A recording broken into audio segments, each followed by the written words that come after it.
Good evening, everybody. My name is 12 Gauge. Welcome to my channel, 12 Gauge Investigative. Happy Friday to you all. I am having a special guest tonight. Well, she's not special, but she's a guest, and she'll be up here shortly. But before that happens, I want to say I hope you guys had a wonderful week. What other way to start your weekend than to start it off with 12 Gauge Investigative Podcast? I was hoping to have a new mic, but it seems like UPS is taking its time with my mic, so I hope the mic is still coming across pretty clear. This week has been kind of crazy with a lot of stuff that's been going on in the world. Obviously, we're still at war. We're still doing stuff over there in Iran. We're still trying to get a surrender from them as far as true crime. There's been a lot of things that have dropped in a lot of different areas, but I kind of stuck to the Idaho Force live that I did this past week with Nina, and one night we did it with Jeff and Nina. So I hope you enjoyed those lives. If you didn't catch those live, go catch them on replay because they do have some interesting information that could not necessarily change your view on things, but just give you a little insight on some different perspective. As far as other parts of this week, we also did a very tragic reporting on one of our fellow ex YouTubers, Arctic Fox, who was Arctic Fox True Crime. And as far as I believe, he's no more. I think he deleted his podcast and he is no more, even though he was at a particular point being a very vocal and direct individual towards missing children. It's sad whenever somebody um, allows certain things in their real life to transform into their online persona. I've seen so many people on YouTube since, starting a channel that they've allowed their personal vices to become bigger than anything else. And it has bled over into their channels. And in some instances, they've lost their channels because of that. So, Arctic, if you're out there, if you happen to even glance at my channel, I hope that you are getting the help that you need if indeed you do have a problem with that type of situation. And anybody else who struggles with any kind of mental health or any kind of area where it's becoming to get out of hand for you, there's always help. You don't always have to hit rock bottom before change occurs. So there's always help for you. Just don't wait too late until it crosses over and hurts other people because that's when it becomes detrimental. This week I went to court on Monday, as I told y'all. During the week, I was able to do some detention hearings. I was able to sit and observe certain things where it kind of gave me a little more confidence towards what I do on a daily basis. For those of you that don't know who, might watch this on replay, I have been a therapist for 24, 25 years.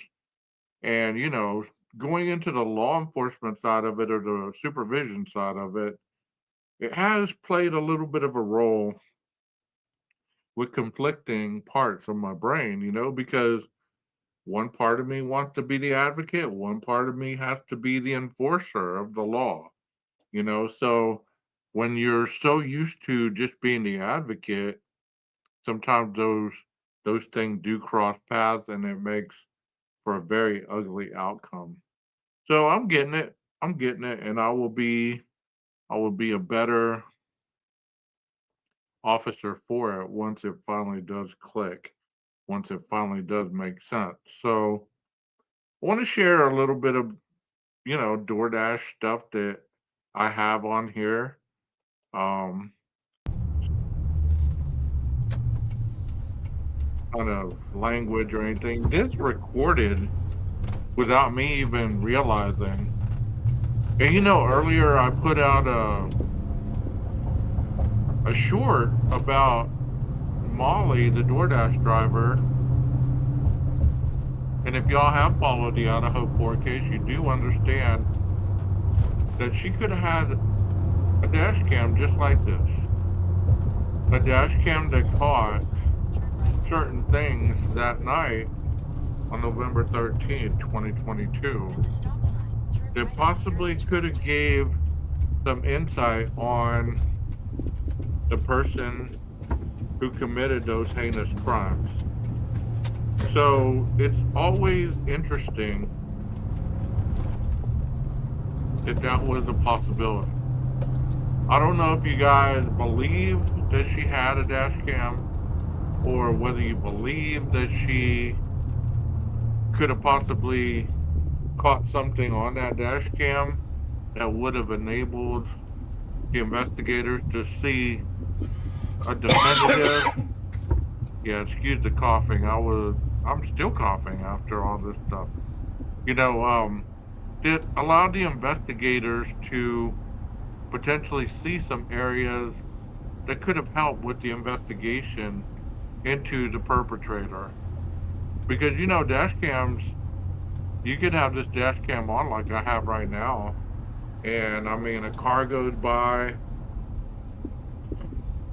an individual walks by unknowingly that he's on video and he's committed a crime. I mean, you look at the video later on and you see, hey, that dude committed a crime, or that dude was part of this, or he was part of that. So, it's always a good thing to have, a dash cam if you do DoorDash or if you do Lyft or Uber or anything like that, because you just never know if you might help an investigation. In San Antonio, where the girl went missing, she was 19 years old, and they eventually found her behind the house, probably about 200 feet or so. Well, there was a neighbor's cam that captured, her last moment. And it's always a good thing. I know a lot of people don't really agree with being on cam. A lot of people don't agree with it, and that's fine. I was just wanting to show you that a little bit, because I'm about to delete. I deleted a bunch of stuff from my other dash cam. So I'm about to delete all that because it did take up a lot of memory. And one day I'm sitting there driving and I hear the beeping go off and I'm like, what the hell? I was unaware that the camera was even on. You bumped the camera just a little bit, it got off filter. Off kilter, my bad. Anyways, um it is a Friday night, so I'm not expecting a lot of people to join me in the chat. We do have a nice little replay crew, between 20 and 25 people, which that's good enough for me. I mean, you know, I don't have to have the thousands of viewers.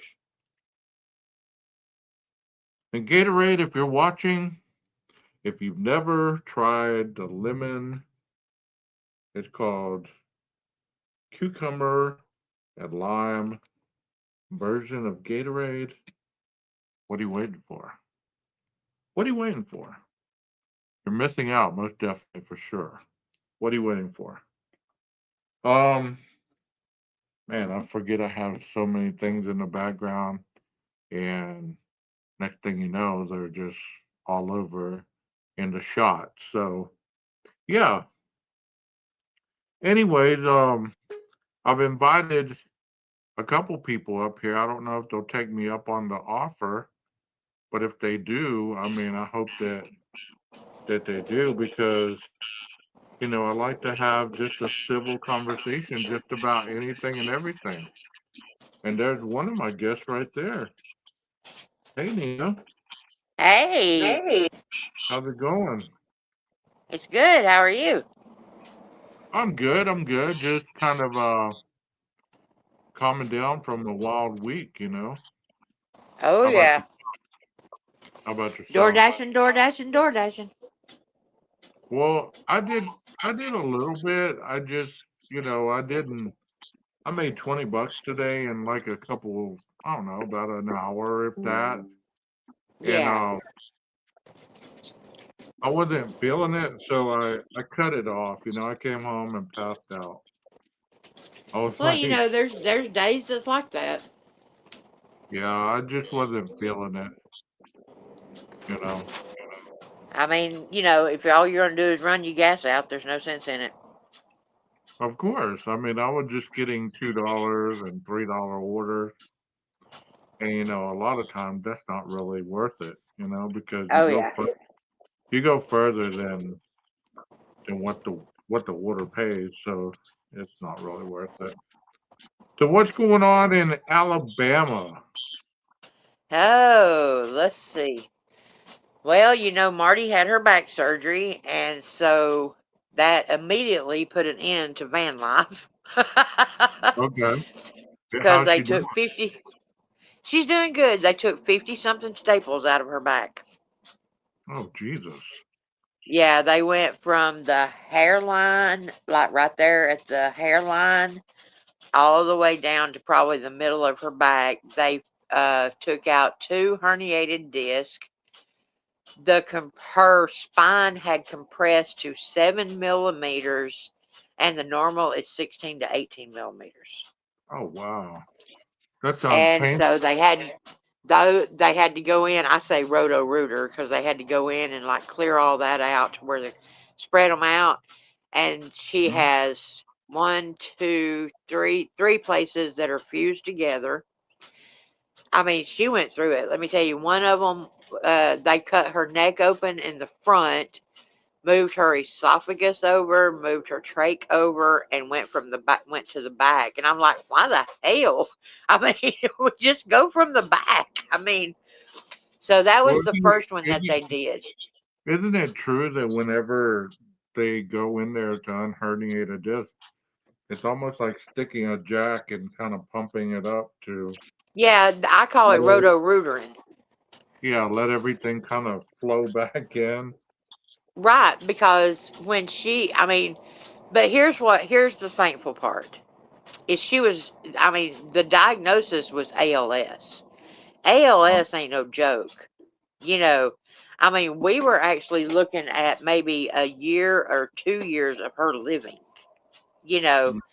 And so with this surgery, I mean, she's got to go back, have more MRIs. It could still end up being ALS, but they started with the spine. And she's already walking on a cane now. She got to where she couldn't even turn over in bed. I mean, that's how paralyzed she was from the neck down. That's awful. That is awful. It Yeah, sounds painful so also, you know. yeah, I mean, she was in excruciating pain. Imagine what it was doing to the ego. I mean, Hmm. I mean, all of a sudden now I'm having to turn her. I mean, when she got ready to turn over in bed, I would have to turn her. I mean, I'm helping urinate, helping poo, helping, and she's like, I can't live like this. I cannot live like this. Of course not. And Of so course with not. the surgery now, she's actually walking on a cane. That's great to hear. That And is and she had surgery 6 weeks ago. mm. You know, the will to live is amazing sometimes, you know. You get that motivation, there's nothing that can Oh stop yeah. you. We're I mean, we're she built she said we're built to she said overcome. she said the other day, we were talking about it, and it was like, I can't wait till I retire and I can sit in the recliner and do nothing. And she was like, changed my mind. I want to Right. run. I want to skip. I want to, you know, I don't want to just sit in a recliner because I mean, that's basically all she could do is just get to the chair and sit there. I mean, she went, while I was out there and everything, she went from maybe having some difficulty in August to a cane, and by December she was on a walker. And so 6 weeks ago we had the MRI done, and before we got from Birmingham to Coleman, which is 45 miles, they called and said, get back to UAB, it's critical. Wow. And her spine was compressing so much, it was compressed to a level that she was about to be completely paralyzed permanently. Well, was she, I mean, did she have a car wreck or what caused No, no, what happened was back during the summer of last year, she kept telling me that her hands were numb.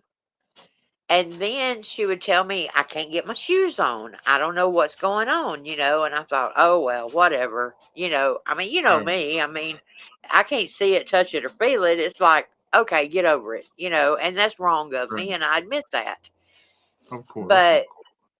and so then we went through our breakup and everything. And I mean, it was messing. I mean, come to find out, it was messing with her cognitive.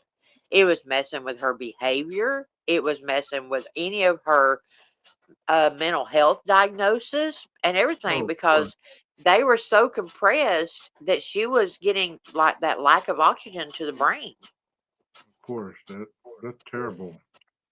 And like I said, by August, she was just having difficulty, and they were totally leaning towards ALS. I mean, we were already prepared, and we had already known that ALS can take your life within like 2 years.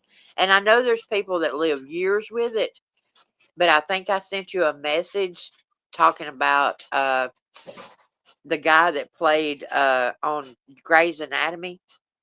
Yeah, He the was one that just diagnosed passed last away. year. Yeah, he was Yeah, diagnosed last year and died this month. yeah, yeah. That's terrible, So, man. Terrible.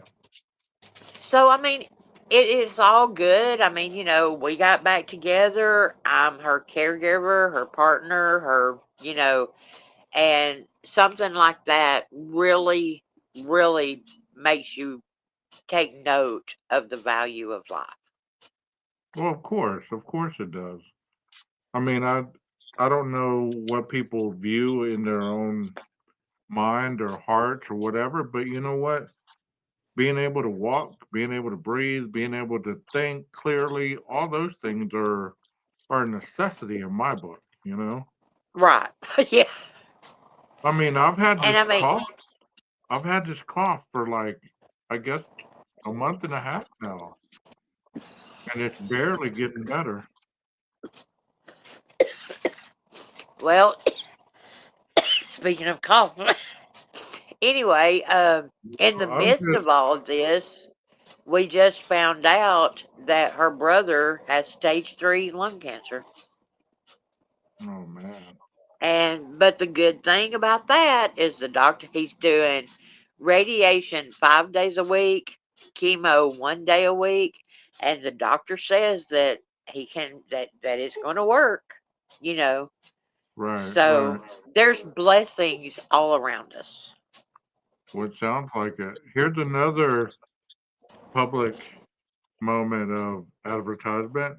If you've heard of Mulene, it helps with the daily cleansing of your lungs. This is a pill, or you can get it in herbal teas with lemon, and it kind of cleans out your lungs. It's natural. This is 1,200 milligrams. You can get this on Amazon for I think about $20, And it's and it's a called what? Mulin, Oh, okay. Mulein, Gotcha. and it's pretty good for lung issues. I mean, I take it every night before bed, and I've noticed a difference as far as my coughing, the mucus production that it does, and everything like that. So, um, if you if you want to try that, you can get that on Amazon. Like I said, you can get that in herbal teas. Go to your local grocery store, look for mullein leaves, and boil them up, drink it in a tea. Good to go. I mean, it helps with the mucus and all that stuff. I'm really into the holistic healing part of trying to do stuff. You know what I mean? Because I don't like taking a lot of medication. I don't know Oh about you. yeah. Yeah, I mean even with Marty going through those two back surgeries and everything, um, because that's what I was telling you was they went through the front first, and that was on a Friday, and then on Monday they told her that she was going to have another one, which is going through the back, Oh, and so she ended up going through two back surgeries, and even at that, she was like, "Look, I'm a recovering addict. I don't want on a bunch of pills. I don't want to." I was a meth addict. I don't want to become a pill addict, you know. right. And And that's easy so to we do. That's easy to do for people, you know? Well, I do know that from the research I've done that a lot of people turn to heroin Oh, yeah. because they can't get the prescriptions. That's so true. That is really true. There's a lot of people suffering with health problems these days in America. And the unfortunate is there's a lot of people that don't have health insurance. They don't have a way to really pay for their health problems. And they do turn to the streets a lot of times. Right, right. You're right on And that. I mean, that's the thing about Marty. I mean, her and her brother are it. Well, he's dealing with his lung cancer, so he can't be her caregiver. Right, right. And I mean, I'm not like patting myself on the back or anything, but she'll tell anybody if it wasn't for Kelly, I'd be screwed. Yeah. Well, I mean, sometimes we're placed in people's lives for a reason. You know what I mean? Yeah, and I mean, that's the thing about it is, a lot of people, even, her friends, my friends, whoever, not talking about any one certain person, but a Right. lot of people don't understand when you break up and you get back together. Well, the thing about it is if you spend 18 years with somebody and then they go through a trauma like this, how do you just turn your back on them and say, hate it for you, you can just take care of yourself? I don't believe you can, Nina. I don't believe that you can. I mean, Exactly. how could you? How could you? I mean, there was no hesitation, no choice, no nothing. I spent 18 years with her, and there was no way I was going to let her go through ALS or even the back surgeries alone. And Well, I'm not saying that's the reason we got back together or anything like that, but I mean, at that time, we were done with each other completely, Right. you know, and but there's a time when you just say, okay, we're going to work this out together. Well, you do have that history together. You have all that time, all that investment. Because whether people realize it or not, any time that you spend with anyone, whether it be friendships, whether it be, neighbors, whatever it might be, any time spent with somebody, that is an investment. Yeah, Investment on exactly. time, investment on time, investment on, watching their kids grow, whatever it might be. I mean, investing your time with anyone, it builds trust, it builds, those types of things with people. Sometimes you just can't walk away from that, no matter what you've been through. Right, exactly. And I have to admit, I mean, I hate to say it, I mean, but it's actually made us stronger together. Yeah. So how long you been It's back to Alabama? Oh, well, let's see. We got back to Alabama because what happened was when the van and everything broke down. I mean, when the car broke down and everything, and I got the van and all that.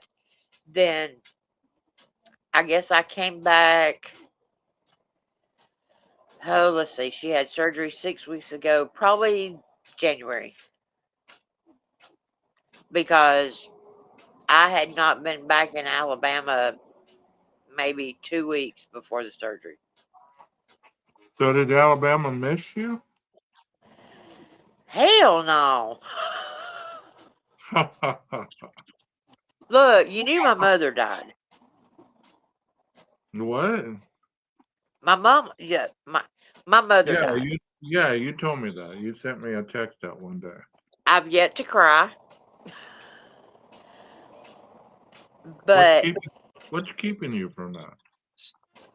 I guess because I mean, I've read you the poem about her. You know how my mother felt about me and everything, and how I felt about my mother. I chased her love. I'm 56 years old, and I chased her love for 56 years. And so when I came back to Alabama, she was in bad shape, and I was going to go see her, and that's when all this came up with Marty. And so my priority was taking care of Marty. At Right, this time, I'm still disowned from my mother, not knowing why, but anyway, that's a different story. But right. so, So what type of advice would you give anybody who might be watching this later on or might be listening? What would you say as far as, working through those types of situations? Would you give them okay, any here's the way, here's it. The only thing I can tell you is my experience Well, of course. is every time my mother got mad at me, it was like she either loved me or she hated me. You know, Okay. I was either in her life or she didn't want anything to do with me. So last year, for the last time, we did that, and I was like, you know what? My conscience is clear because when David died, I promised myself that with anybody that I love or it's in my life, I don't want those kind of regrets and that kind of guilt that I had with my son.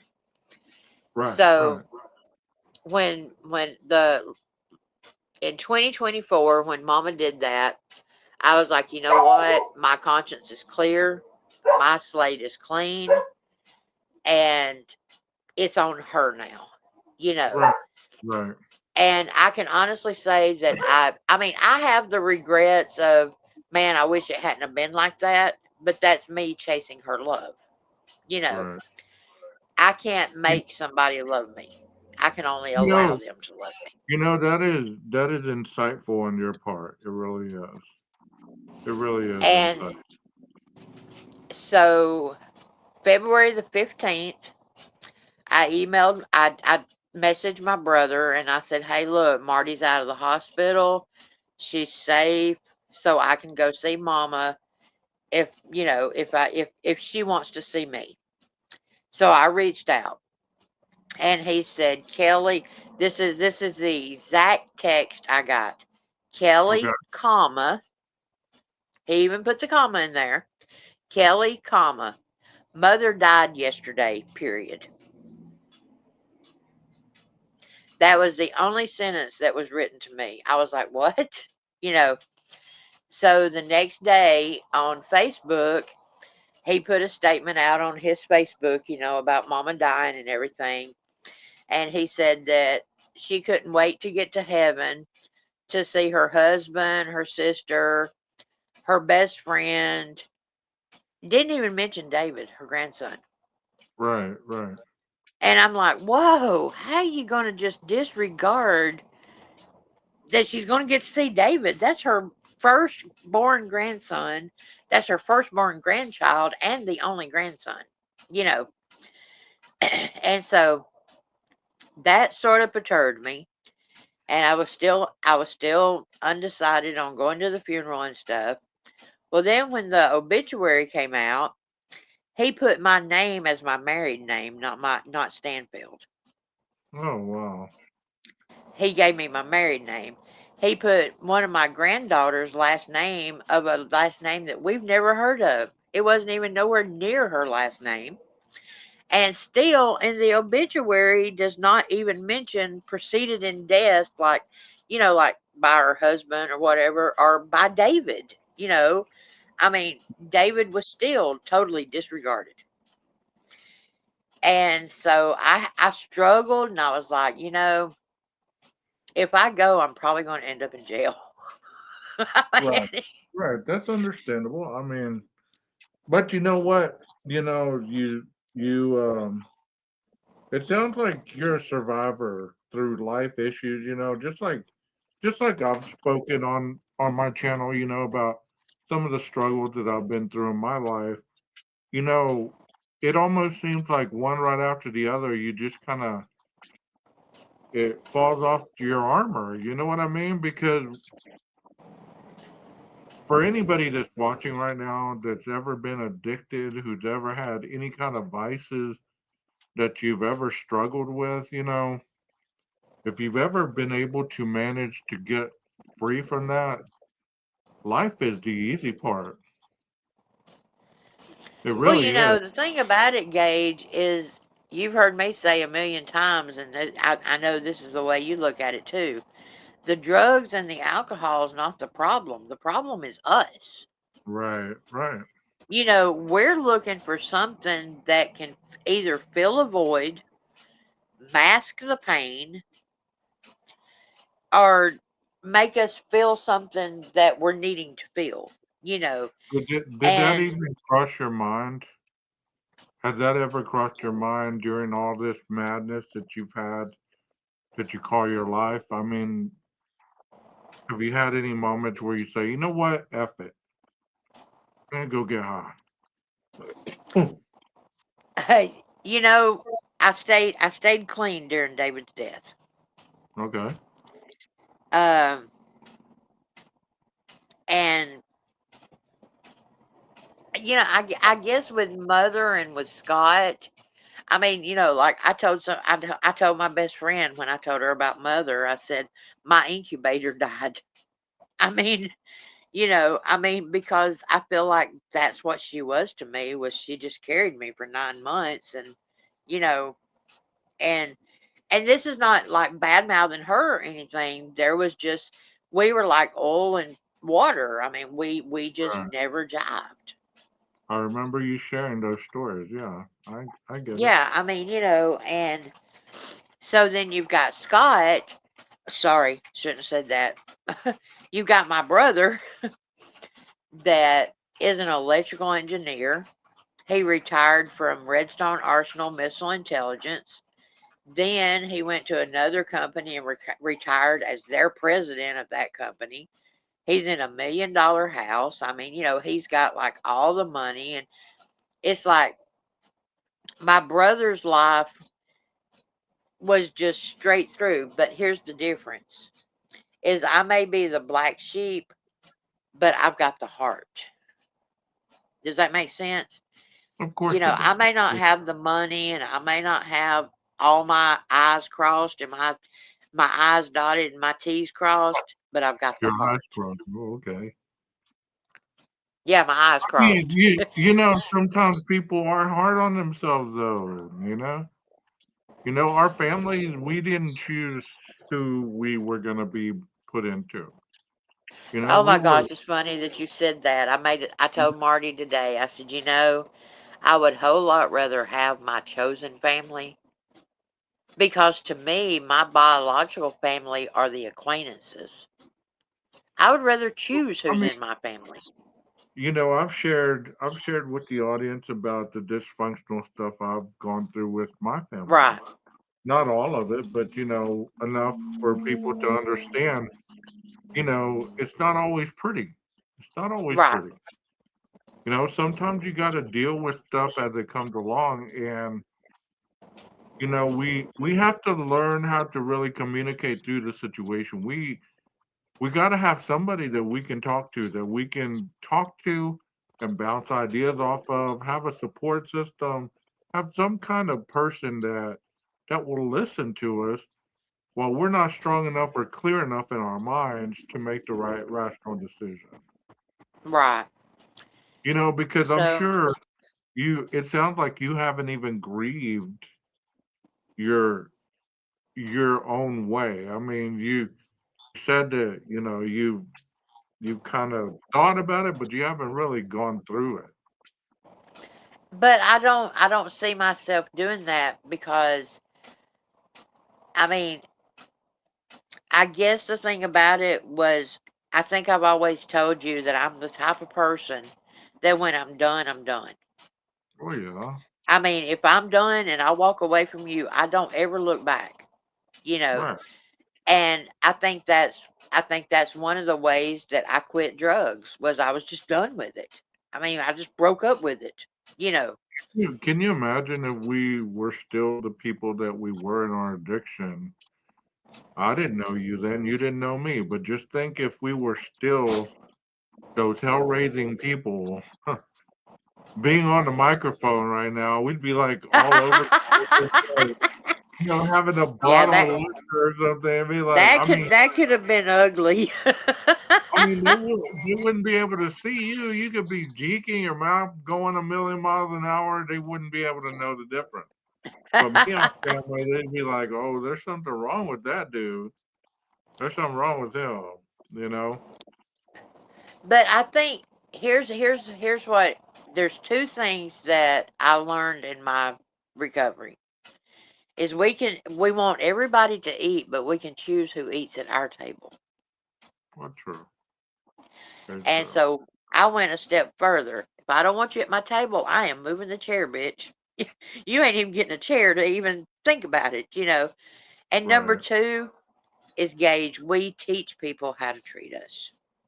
Well, that's a big statement right there. That's a huge statement because as simple as that statement is, a lot of people don't get what it means. And I finally realized that, Whatever you co-sign, whatever you accept, yep. people are creatures.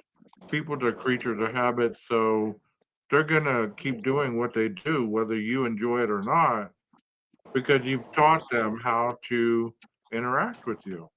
And what you will accept and what you won't accept. And here's the thing about it is another step in that is we teach people how to treat us based on what we feel of ourselves. Well, of course, of course. If you don't have a high You self, know, uh, if I have such negative feelings about myself, then I deserve to be called those names. I deserve to be treated like that because I want somebody to treat me the way that I feel about myself. That way it validates it. but I've always told people that's what needs to change right off the bat. In anything you do, if you don't have a reference point about how you feel about you, there's nothing in your world that's ever going to be good enough for you. Because if you're not good enough for you, how is anything in your world ever going to manifest itself to be all right for you to say, okay, well, I love my house, I love my car. It's not who I am, but I love the fact that I work hard for it. It always comes back to you. We put so much emphasis on everything around us, sometimes we lose ourselves in the process. Exactly. And see, that's the thing about it is the road trip and the van life and going out west, going to Idaho, Washington State. There was Hmm. so much time for me to concentrate on me. And I feel like I found me. And that's the thing about it is I don't need outside validation now. I'm enough to validate myself now. Well, that's one of the reasons I changed the format of the channel, because I feel that for a long time I was seeking validation through the true crime community. Exactly. And that's what I was talking about with you the other night is that that's the reason I like this is because used to it was that okay, we're going to offend somebody or we're going to make somebody mad or somebody's not going to like it or we're going to say the wrong thing or we're going to show the wrong thing. Now, Right. and I'm not going to say I don't care what people think about me because I know that we always care what people think, but Of it course. does not validate me. I validate me. Well, like I posted something earlier today, um, I've noticed that a lot of people piggyback, and I'm not talking about anybody in particular. So if you get offended by the statement, hey, own it. Um, I noticed a lot of people piggyback off other people's stuff. Right. And it's almost like watching the same thing in a continuum, like in a circle. Oh, yeah. And it's like, okay, nobody will watch something original. Like, we didn't rehearse this. This isn't scripted. This is coming No. from just us talking. Right. To the people that watch, to people that are replaying it, whatever, thank you so much. It's, thank you so much. I don't get on here to talk about or talk shit about people because I don't honestly care that much about the community to really give a one way or the other about what people think about me or the channel. Because I know there are a lot of people that watch, they just don't comment, they don't, you Right. know, put a chat, Right. and that's okay. I would hope that eventually they would let their pride go and say, it's almost like I'm the fat girl of YouTube. It's cool to talk. It's cool to talk to me behind the scenes. It's cool to interact. It's cool to email me. But if the popular kids see you with me, there goes your popularity. Sort of You like get what being that mistress that you're the mistress that's hid away, huh? I'm not even the mistress. I'm that person that it's cool to interact because I don't cause a lot of drama. But it's just you don't have enough confidence in yourself to be seen over here on this channel Exactly. because people must talk so much bad about it that you don't want to be associated with it, and that's sad. That's Yeah. sad because I Yeah. have had my moments. I'm not gonna act like I haven't done stuff to other people and talk crap about other people because I have. But at that point, behind the scenes, I was trying to tell those people to stop doing what they were doing regarding the Right. people coming to my channel, and being panel guests and stuff like that because I consider these people friends. The people that come into the channel and they're on the panel, I consider them very close to my channel. So if somebody gonna attack them, hey, I'm your friend. I'm gonna stand by you whether you're wrong, whether you're right, because I'm not one of those people that just because you do somebody else wrong, have you done me wrong? Right. How am I how am I gonna take somebody else's inventory like that? And you But know that, there are a lot of people like that. but and I'll go right up with that as that's sort of how I felt about Arctic Fox. Was I was like, oh, I don't want to get on there and badmouth him until I Mhm. see the body cam, till I do my research, till I didn't want to just go on the hearsay or what the other people were saying or just to be part of the crowd. You know, Right. I had to base my own opinion based on what I know, what I saw, and how I feel about it. You know, and even though I it was mean, hard to do the other night, I it's felt that I never owed it it's to the never easy. community to do that. It's never easy to do that. But you know what? There's still a lot of people that won't step to the forefront to be honest about their opinions about it. I've always been like this. I wasn't always like this when I was in my addiction, when I was, all that. It was all about secrecy. I would sit there and talk about certain things behind the scenes and never do anything about it to change the situation.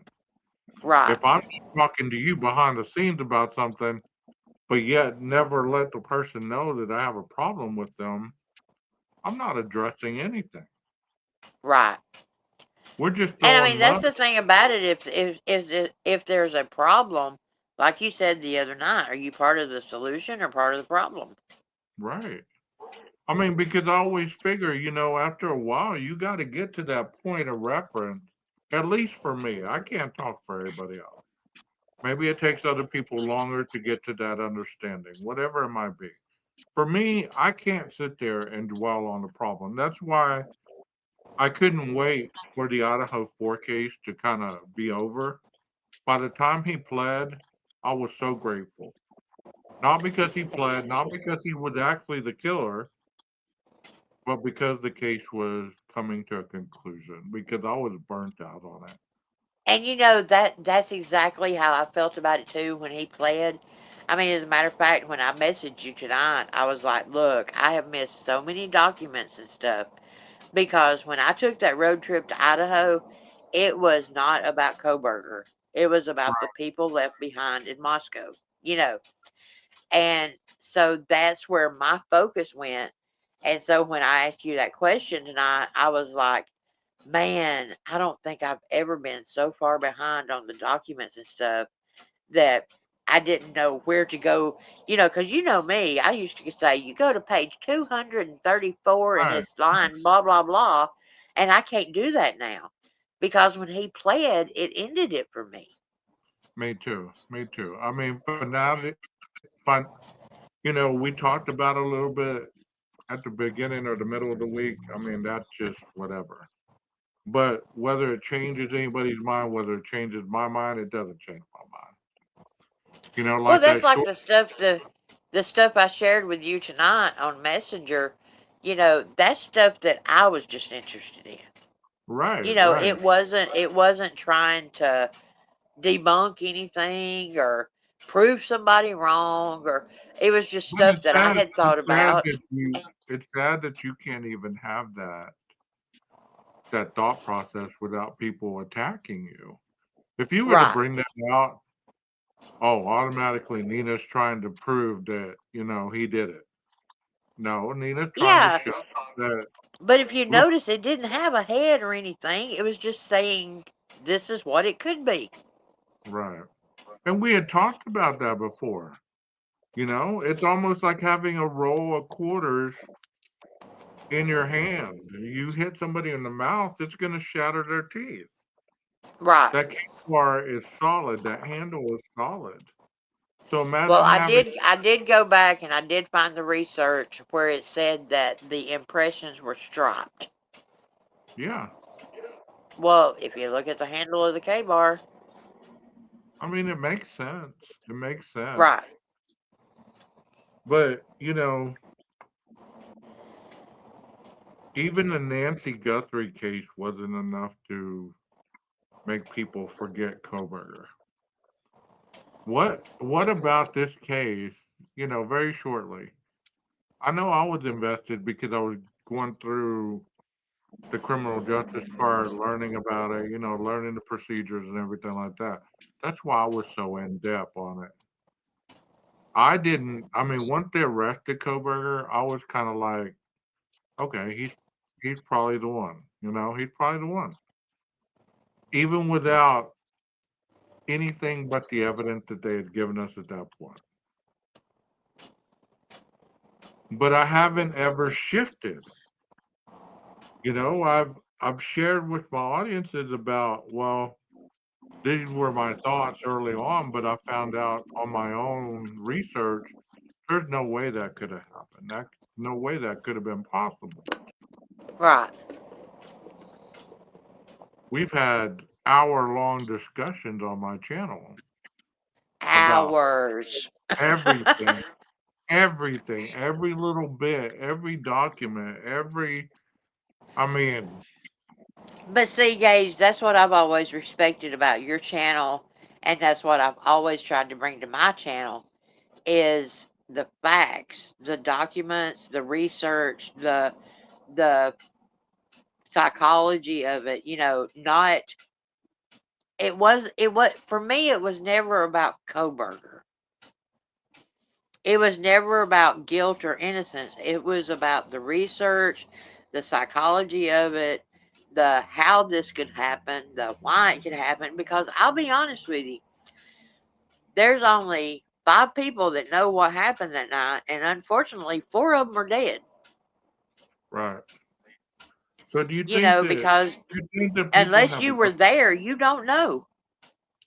do you think people have learned anything from that case? I mean, with all the investigative stuff that they've said they've done and looked at, if another case comes out, do you think that they've learned No, anything about no, the because process? I think that and this is my honest opinion of the Idaho 4 case. I think that, and this is pro burgers and guilters, and I hate those terms, but we'll just put it out there like that. I Right. think on both sides that both sides are so committed to their narrative and how they feel about it, and some of them are so I want to be right. You know what I'm saying? That ego thing. That they can't back off. Like, I mean, I'll be honest with you. I share stuff, that could say, okay, well, let's look at this, or let's look at this. Just like, when I was talking about the other night that I got the GOAT award from that creator. That was because I shared something, that could say, okay, look, there could be other cameras that have not been shown. But let me ask you something as well. I mean, you're a creator, you have your own channel. You know, after you get to a point, because people are gonna burn out. I Right, mean, they're going strong right now because it hasn't even been a year since he pled. right. They're gonna burn out. You can only hear about something so many times. You can only reinvent it so many times. You know, do you believe eventually they're gonna be like, you know what? It's over. It's over. No, Because I know that there's other people such as Chaos Sector, Viviana, their numbers are starting to grow. right, There's people leaving the Chaos Sector daily because of their thought pattern about the crime. right. And people think that they've been infiltrated. They think that, they think people have paid them off, blah, blah, blah. What's the Okay, here's problem? my question: What's the Is problem? why is Coburger so important that they're paying creators off? Good question. Good question. I mean, like I said the other night, the only thing he's worried about is his bananas being fresh. Oh You know God, what the I mean? bananas, He's the not worried bananas. about like asking for Coburger is in there in infamy, getting his rocks off, knowing that people are still out here fighting for him, and he's not fighting for himself. but how are people fighting for him if the case is closed? Just They're because it's fighting on for him because they honestly, and I do believe this, I do honestly believe this. I do believe that there are contrarian creators that try to look at things in a different way and say, but what if this could happen? You know what I'm saying? I do believe that. I believe that there are creators that do it just for the clicks and views. I believe that they do it just to keep their channel with the money raking in. But I But at do what think point? that there are those creators that are fighting for that his rights were violated. Well, what happens once nothing changes? Okay, what I'm asking is, at one point, when is you don't have to ever change your format on your channel. You want to talk Idaho crime? I think it'll change in August. What happened in August? And well, at first he had 45 days to do the appeal. Well, in August, that 45 days and 1 year will have gone by. And here's the thing that I don't understand is everybody wants to talk about, but his defense attorney is still on the case. You're absolutely 100% correct. She is still on his case. She is still getting paid. But here's the reason why. There's so many documents that are still unsealed. And Right, and she's there's having to there's go gonna through be those documents. but there's gonna be a lot of document that we ain't gonna get to see, whether the gag order is lifted or not. Right, but what I'm saying is she's still having to sift through all those court documents and say, okay, we can unseal this. The defense approves this. The defense disapproves this. She's not doing that for free. So, of course, Right. she's still on the case. So, until all the documents are settled as this is going to stay sealed, this is going to be unsealed, this is all you get, it's over, it's done with, then she'll be off the case. The only reason she's still on there is because she's still having to spend her time going through court documents to approve or disapprove the unsealing or sealing. Well, it seems like every case after Idaho has been met with scrutiny. Is that what true crime is on YouTube? Is scrutiny? Because I thought true crime on YouTube was about investigative part. I thought that's why I named my channel what I named it. Because I thought it was about investigating deeper than the surface, not to solve the crime, but to give the audience an understanding of how everything is formulating together to get to the solution. There you go. You said it right there. And that's what I was trying to say earlier about why I respect your channel and the way that we do things is we don't base it on guilt or innocent. We don't base it on the perpetrator. We base it on giving information so you can form your own opinion. But I think also it's human nature to want to invent scenarios in your brain to make it a little more exciting.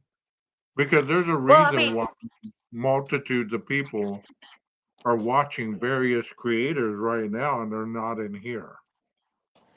well, I mean, Because there's we all have our opinions, and I'll tell anybody with the Idaho 4 case, the Koberger case, whatever you want to call it.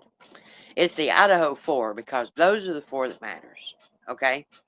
hmm So, in my opinion, okay, it may be all about proving Koberger innocent or whatever to somebody else, but it is the Idaho 4. Those are the four victims. Okay? I don't care if Santa Claus elves went in there and did it. It's those four that matters. And the thing about it is, I don't think that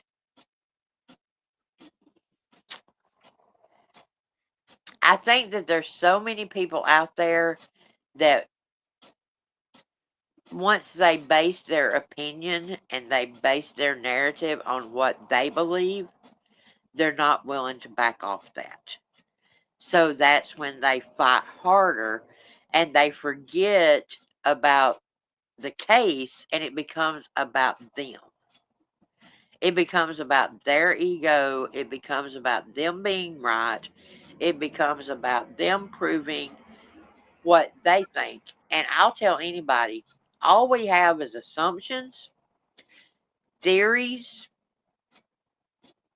narratives that we think in our heads. I could be 200% wrong. There's an innocent man that could be sitting in prison right now for life, and I could be completely wrong.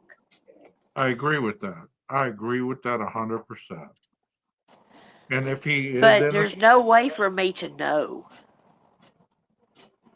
we just know what we know. And if you really know the judicial system, the laws, and everything else, just because you believe he can do and snap his fingers and get out of prison, it doesn't work that way. And see, There's that's no, another thing is I really no think they're hanging on to that.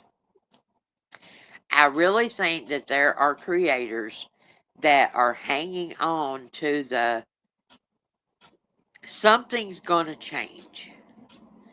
That there's going to be a big thing coming up to where he's going to put in for ineffective counsel, or he's going to put in for what I don't even know what all of the things are that's being said. Oh, the Supreme Court is doing a case that Hunter versus something versus Hunter, to where they're saying that it's against your constitutional rights to sign not be able away to be, the no yeah, appeal thing. Well, here's the thing about it. By the time it gets to the Supreme Court, by the time the Supreme Court rules on that, okay, fine. We're going to say that the Supreme Court rules that it's against your rights to give away your right to appeal. It's just going to start from that day. It's not going to be retroactive. It's not going unless to affect Coburger. unless they make it retroactive. You know what I mean? But if they make it retroactive, do you know how many people are going to be like, oh, okay, well, I want to appeal? You Right. know, there's going to But be yeah, millions. I mean, but you're right. It's not going to go into law until they sign it on that day and from that day on. And that could be 20 years from now. Here's the thing about it is you have a man that has said guilty, guilty, guilty, guilty, guilty. Okay? Let's do that again. Guilty, guilty, guilty, guilty, guilty. Okay? And here's the thing. I'm coming to you as the prosecutor. Remember, the defense came to the prosecution. I'm coming to you and saying, hey, look, I want to live. So if you will take it off the table, guilty, guilty, guilty, guilty, guilty. I don't want any appeals. I don't want anything else said about it. I'm done with it. And we're done. Right, right, Prosecution says, good deal. Let's go. That way the families don't have to go up against all those, you know, appeals and stuff like that, or any kind of fighting for him to be out on parole or fighting for him. It's done. The families can go on with their lives and everything else. And people are just like, nope, there's got to be a loophole.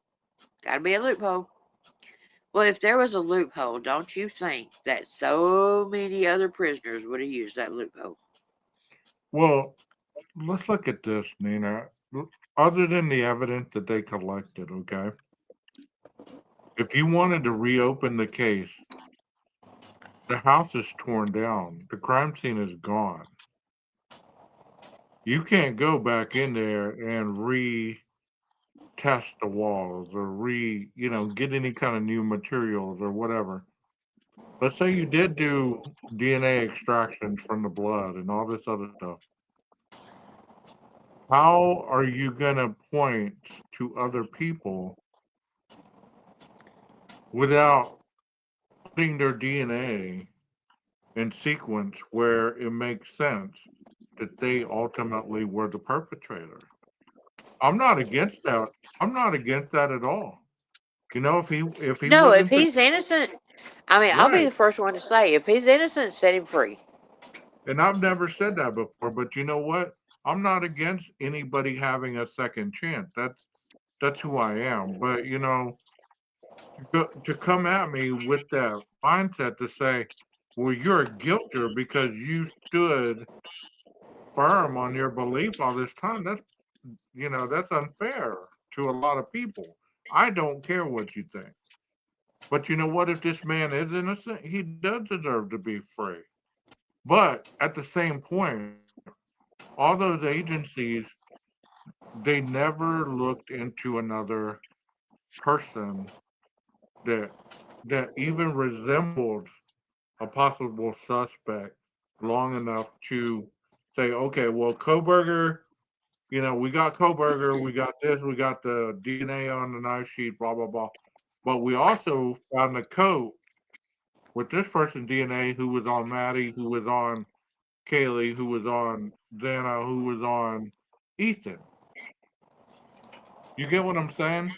Oh, yeah, There, yeah, I there got was you. nobody else that they spent any amount of time on, and there has to be a reason for that. I don't believe that it was incompetence. I believe that, you know what? Like I always say, the police investigate to a, what's the word? God, my brain's not They working. investigate to clear somebody. There we go. They investigate to clear, not to convict. Right. But see, it's so much easier. Okay, you explain this to me. How is it right? Okay, contrarian. To me, contrarian is you asking the questions and you questioning everything. Okay, I'm good with that. Okay, I am too. because I should be able to ask the questions and have those questions answered. Okay, but here's the thing about it is why is it that only the people that can ask the questions are the in quotation marks pro burgers? You know, the guilters in quotations, they have opinions too. Do you see what I'm saying? Maybe we're contrarian on the guilter side. Well, it's a hard. I don't agree with division. I don't. Right, exactly. I We're don't all agree wanting the with truth. people. I don't agree with people siding up. I mean, I played sports. I was on one side. I fought for this team. I get the whole concept. But Right, at the end of the contest, we shook hands. We said, "Good fight. We'll see you next time. We'll see if we can beat you next time." It was right. never. I hate that team because of this, that, and the other. You know what I Or the mean? guilters are morons. Or, I mean, why we got to be a moron just because we disagree? I don't agree with name calling either. I mean, I've done it. I've done it. That's why I've changed the whole thing because you know what? I don't want that for my channel. I don't want Right. that for my channel. I But don't I mean, want to okay. I don't want to get on here and have to battle every time I'm on live whether I'm right, you're wrong, I'm right, Yeah, or vice because I could be totally 100% wrong. like Look, you how many? Okay, we've been knowing each other 2 years now, said, at least. At least. and yeah, at least. So within at least that time frame that I have always believed Xana was first. Yeah. Okay, so if I step off of that, does it mean I was stupid? No. Does it mean I did the wrong research? No. It means that I went and I listened to other people with an open mind, with openness of saying, okay, I'm wanting information, you know. But at And the I same realized that Xana couldn't be first, in my opinion, because the knife sheath was left upstairs. If Xana was first and she fought, the knife sheath would be in her room. But what if you find out later on you were right? Is that going to change the fact that all the people that made fun of you and were contrarian towards you, are you going to go wave your finger and say, I told you I was right, you were wrong? I don't see you doing No, that. well, I don't know. I might. I hope you don't. I hope you don't because, people talk about unity in the community. We need No, unity. because there's a lot of things that I've been right on that I have yet to come out and say, "See, I told y'all. See, I told y'all." I mean, I'm the just like the other night with the spare tire, I didn't come out and say, "Did anybody not notice that the spare tire's missing?" I mean, well, or I've did been right. anybody I've not been notice right the on. sound? I've been right on some things as well. Exactly. Or did y'all not notice that every time the car comes around the building, you hear the cocking of the gun because that's gravel underneath the tires? I mean, so, I But mean, Nina, to be honest here, to be on an honest plane here, all that has nothing to do with the crime. right, Nothing at all. right, Whether gravel was heard, whether you heard somebody else by the name of Ethan or somebody that had a name of Haley, which could have sounded like Haley, you right. know, Or Farley Maddie, and Charlie. anything like that. But to not even give it credence that you could be wrong. Yes. That I is mean, what you know that I've had this big thing for years because I have every deed and everything to all the houses around King Road. And I know that Eagle Investment bought the properties up and then they sold them to Cottonwood Development. And my thing has always been, I am not saying that the college was involved in any of the murders, but I will tell you that there are people that definitely profited from the murders. Does that mean that I'm saying that they killed the people? No. I'm only making the statement that they took advantage of the situation. well, my point of reference in talking about this all is not to say who's right, who's wrong, because that creates division. Some people like Right. division. They don't like to be they don't like to follow rules. They want to be led by their own existence. That's understandable. We are all different. Who, like I've always said, I'm not the moral compass of YouTube, but there's so many other Exactly. people that feel that they I are the tried to moral. be I tried to be the YouTube police and it didn't work out very well for me. But think about the next big case. I'm talking about the next Idaho, the next big case that is going to take the world by storm. Are people going to go with pattern on what they've always done? Like with the Sebastian Rogers case, people armored up on both sides and started slinging dirt at each other. Is Right. that true Yes, crime? that's the way it's going to be. Because you know what? I don't want to be a part of that if that's what true crime really is on YouTube. Because to me, that is a waste of time. That's the reason that I say we continue doing just like facts and data. Well, I mean, we're talking honestly. This is not Yeah, about but I mean, that's what I'm watching saying a though. video. This is what a podcast is it's about talking honestly to your audience and not having to show them proof. Well, this is what I mean, or this is what I'm talking about. You know, Shannon Sharp has a podcast. It is called Nightcap. That's all they do is talk about the latest news. They don't ever show any clips.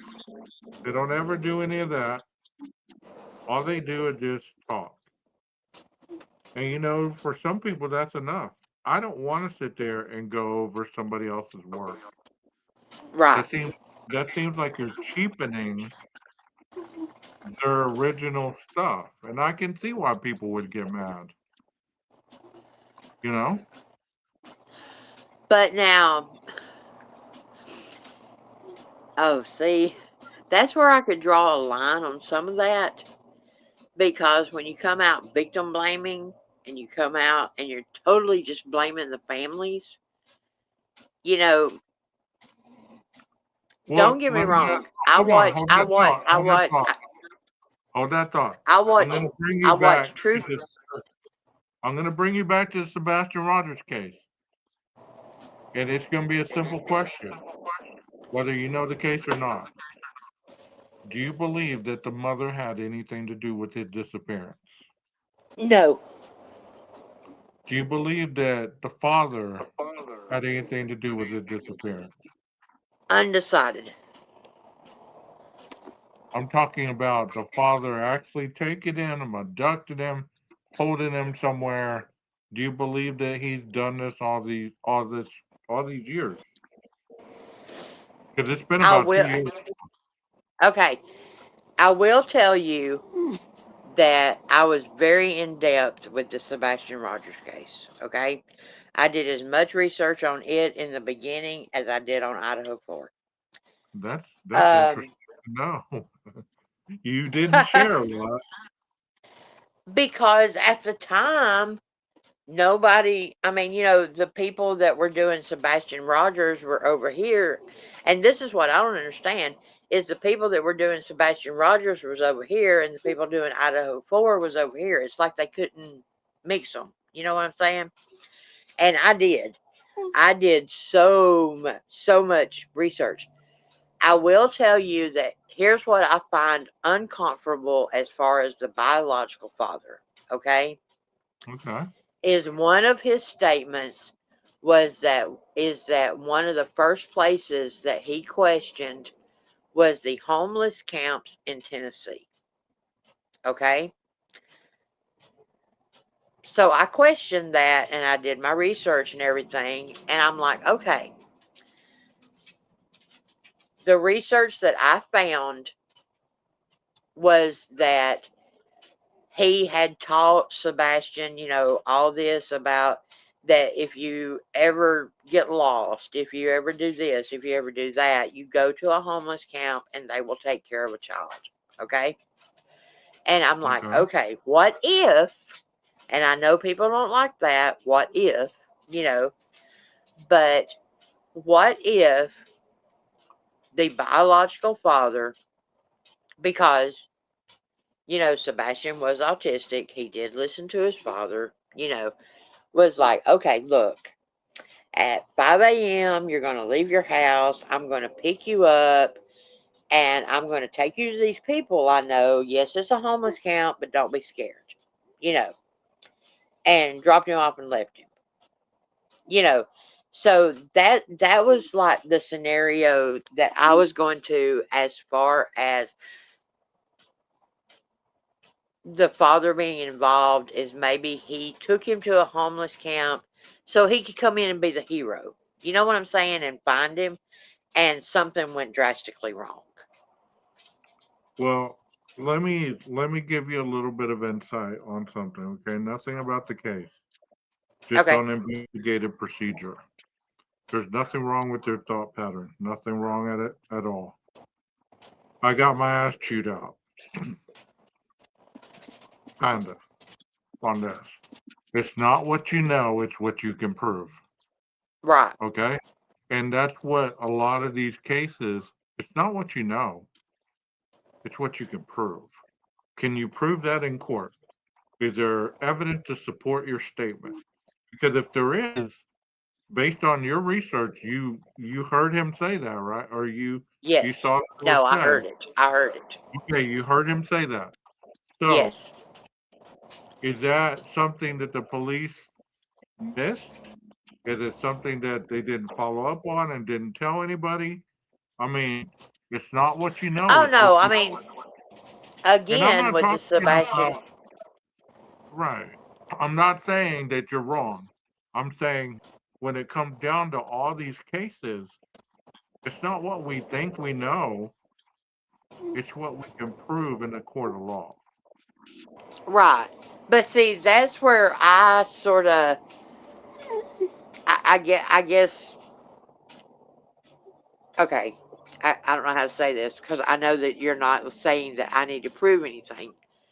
No, But I'm not. I'm not. I'm just yeah, I'm giving exactly. an That's what I'm example. saying is that would be based on my opinion, based on my research. Now, am I saying the FBI missed it or the police missed it or the investigators missed it? No. I'm sure they have scoured every video he's ever done. They have scoured anything and everything. But when you've got someone that is missing at work for all those hours, that falls asleep in his car while the search for his son is going on and he's sleeping in his vehicle, to me, that doesn't sit well with me. That's just my Right. opinion. Right, I get you. Hang on.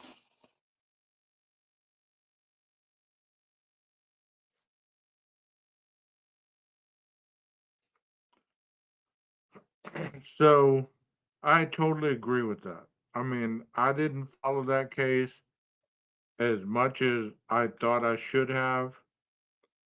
Sebastian Rogers is still missing, as far as I know.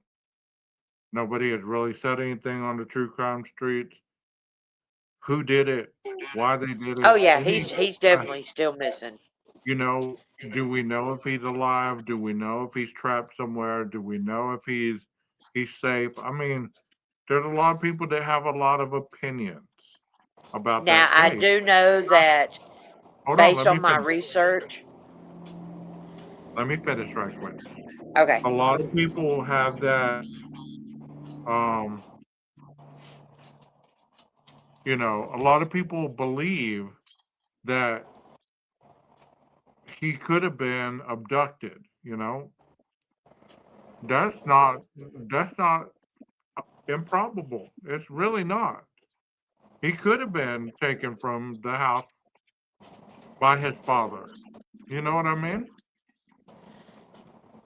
But see, then based on my research, you go to, and I don't know if you knew this or not, but did you know that 85% of minors that are, I'm going to say, abducted from strangers from their home is based on their gaming experience? And did you know 85% of them are autistic because they have such a way of doing the gaming and the computers and everything that they do that to get them to start hacking and stuff like that. 85% are autistic, I didn't know that.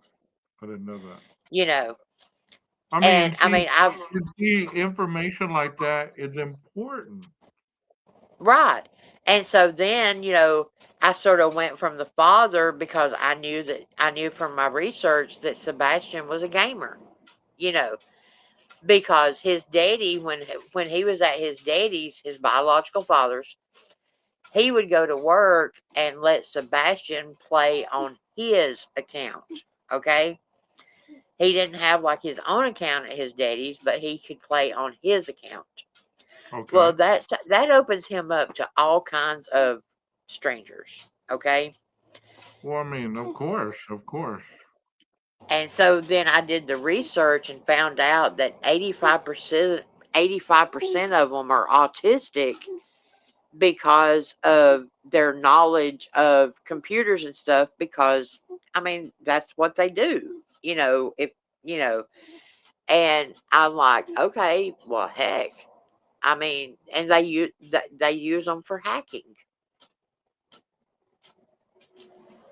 It could have been, hey, meet me So he outside. would I have mean, been, so at this point, if he's still alive, he'd be what? 17, he 18 would be years a old? hacker. He'd Oh be yeah. 17 or 18 years old? Right. And I mean, I honestly believe that if he is still alive, because I do not, After all the research I've done, I do not believe that the biological father had anything to do with it. I think, just like I said with the college a few minutes ago, I think he took advantage of the situation. Well, let me ask you a question, just to ask, all right? Yeah. Because you're good with the wittiness, all right? If he was still alive at this point, what would have kept him from reaching out to any family? Do you think he would be conditioned Oh, I enough? think if he's still alive, he's in captivity. But that's what I'm saying. What has kept him from reaching out to dad somehow? What has kept him from reaching out to mom? What has kept him from reaching out to Chris? You know what I mean? Well, I mean, I don't believe he's alive. But if he is still alive, he's in captivity. But then you sit there and go, okay, if he's into hacking and everything, he should be able to figure out a way to contact somebody. So Hmm. you sort of get into that line of, okay, he's either smart enough to be a hacker and he's in captivity and he's hacking, or he's dead. You know, but again, nobody knows because I wasn't there when he left. I Right. honestly believe that he left of his own free will to go meet somebody. So, I mean, these type of questions are some of the questions that I think about, because I deal with juveniles, right? So when they run away, they do stay gone because we have family members that say, "Well, I can't find my kid. He ran away since you know last November or last January. Can't find him." Well, if a kid doesn't want to be found, they're not going to be found. They And they will go through whatever because I'm going to tell you this. I got married when I was 16. It was not because I was pregnant or anything. It was because my parents did not approve of my relationship. And so I kept sneaking around, and obviously I wasn't good at it because I kept getting caught. So the last time I got caught, my daddy said, marry him or forget him. Heck, I was 16 years old. I, I got this down pat. I'm marrying the fool, you know? Well, after my third or fourth beating, I'm like, damn, I don't want to go back to my parents and say, I effed up. Can I come home? I just stopped telling them. You know what I'm saying? I started hiding it and stuff like that. Because at that point, you don't want the shame of I was wrong. I shouldn't have ran away. I shouldn't have married him. I shouldn't have done this. I shouldn't have done that. Can I come home? well, I hope that if Sebastian is alive, I hope one day he finds his way back to be able to give some kind of insight to whoever, whether it's his dad, whether it's his mom, whether it's Chris, whether it's his. I don't know if he had any other siblings, did he? No. Okay, Now, so Chris, okay, the biological mother and father only had Sebastian, but okay, Chris had a daughter from another marriage, okay. the Well, I mean, stepfather. he surely knew people in that community, right? Oh, yeah, yeah. He's. But I don't the look thing at of, autistic people as being incapable of getting their needs met if they put their mind to it. I know plenty of no, autistic. he was very high functioning. Right, that's what I'm saying. Many people have painted him in the corner that if he did go missing or he was abducted, there's no way that he would be able to reach out for help. I don't believe that at No, all. no, I've he seen was a a lot very of, high functioning teenager. right. So, in that retrospect, I hope the best for that case, because just like Summer Wells, that is a sad case. I That's tried to a cover very sad case. I tried to cover that case so many times. I wanted to reopen it for my own mindset. I wanted to go back and I wanted to, but I kept thinking to myself, where you get to that dead end and you're like, my mind won't let me go any further because there's no clue. But then I don't have the time that a lot of people do. I hear your dog whimpering. Yeah. I don't have a lot of time that people do to, like you said, dive in and read and, dive and look up these things and whatever. What I know about Summer Wells, and you could correct me if I'm wrong, she went, her mama brought her home. Mama's in the backyard. She goes into the house with her brothers who are playing in the rooms or whatever. She goes off to get something, supposedly, and then mom comes to see what taking Summer so long, and bam, Summer's gone. And to this day, That's their story, and they're sticking to it. and that's another one that people sided on, right? Did And they not side on? the other one is Delphi, the split in it. Oh man, that one's a hard one too. So, but if you'll notice, there's a split in all of them. There is, there is. I mean, I don't know of a case as far as true crime on social media, okay, that has not had that. He's innocent, he's guilty. She's innocent, she's guilty. So, did you follow Kylie Rodney or whatever her name was? See, because I did Don't that know case. anything about that case. Well, what I know about that case, because I did probably 2 or 3 episodes, okay, is Kylie Rodney was out partying at this lake with a bunch of kids, right? They were all young. Somehow or another, she goes off with somebody. Next thing you know, she's missing. Her car's missing. They find her car in the middle of the lake, like it rolled into the lake. But this the suspicious part about it was the front window was down and she was found in the back with the windows up. You get what I'm saying? Like Yeah, see, maybe that's one case that, somebody drove the car into the lake, right. swam out the driver's window, and she was found in the back, deceased. Now, I do know that there's a case that I did the research, and the only reason I knew about it was I was doing research on Kaylee's smartwatch, Okay, and well, there see, was see a here, y'all. no. I'm not going back to Idaho 4. Okay, I'm go ahead. saying there was a case that she was. Dang, this was a recent one too. Who was it? She was jogging, and the guy got her while she was jogging, and they Lake and actually put it Riley. all together from the information from her smartwatch. Lake and Riley. That's it. Okay, Lake and yeah, she did have her smartwatch on because she And was I get driving. She her was and the Kylie driving. Rodney. I get those two mixed up. Yeah, Lakin was attacked on a running trail. It was I get the schools mixed up. I think it was Duke, somewhere around there, Indiana, somewhere in that area.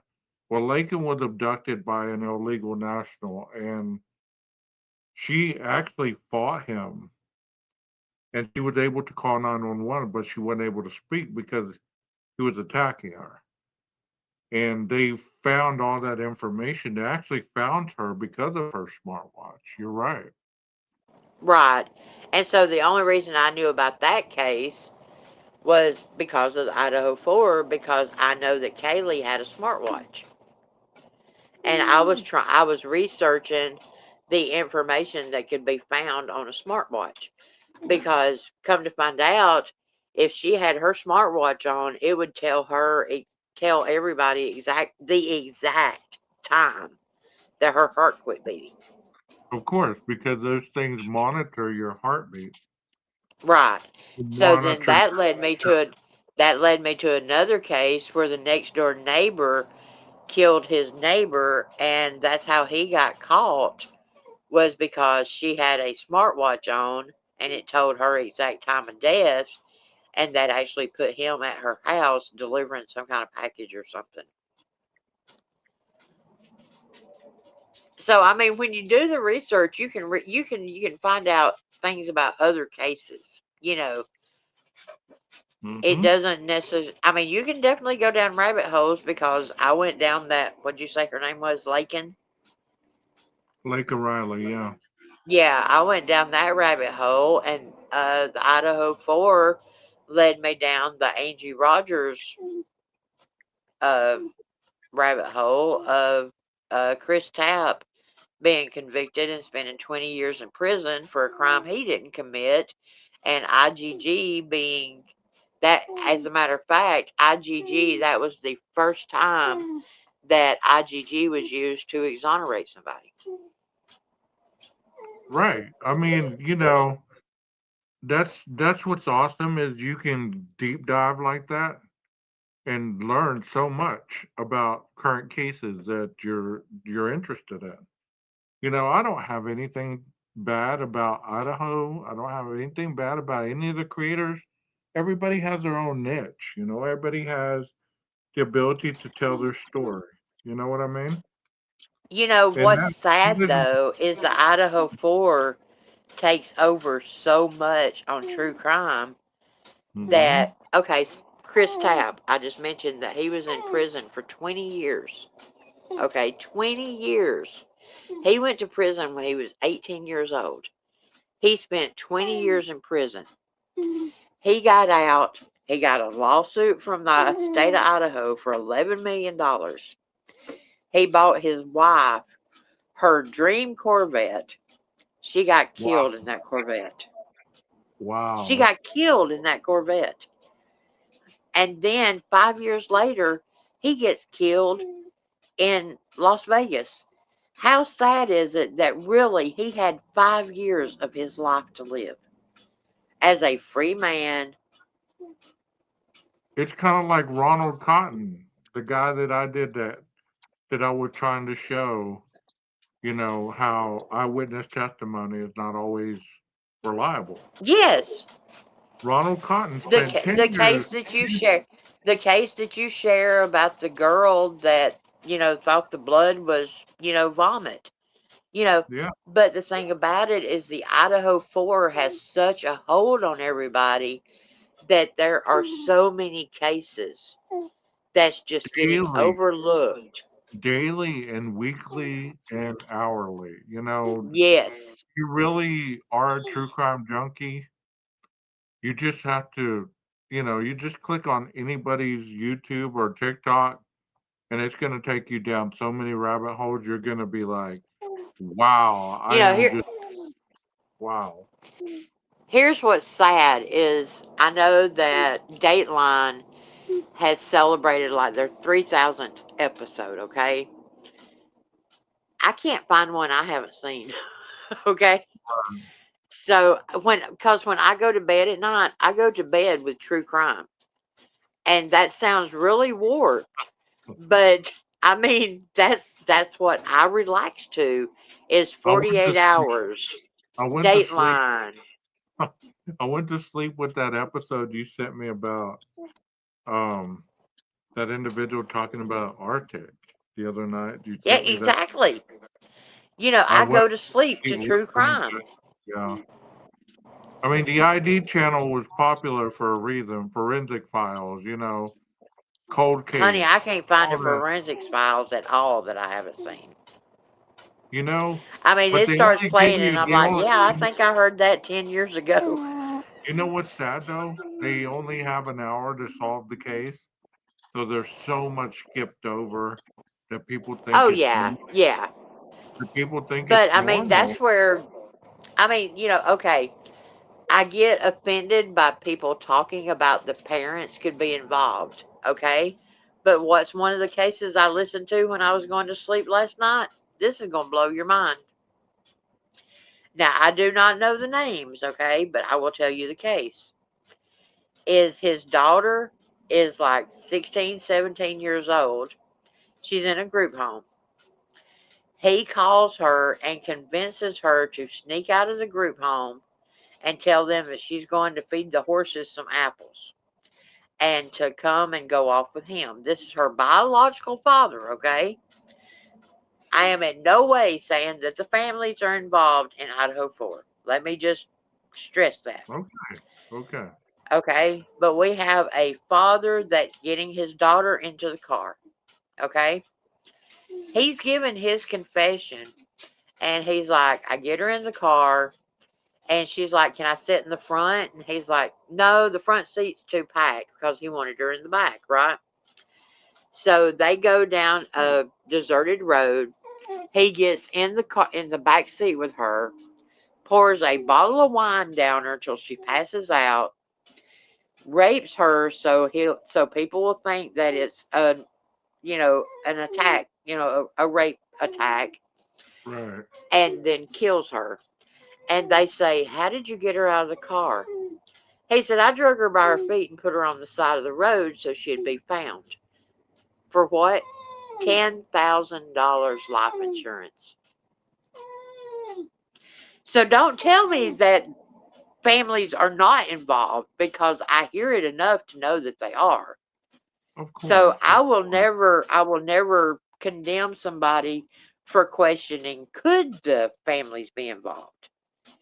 But when you put stuff out there that's just a blatant lie, that's different. Well, it's not what you think. It's not what you believe you know. For anybody that's listening, it's what you can prove in court. If you can prove it step by step in court, then you might have a case. But if it's just hearsay and circumstantial, you don't have a case. I mean, if you can't link everything together and prove your case with the scientific data and give examples on how this works, then it's just a story.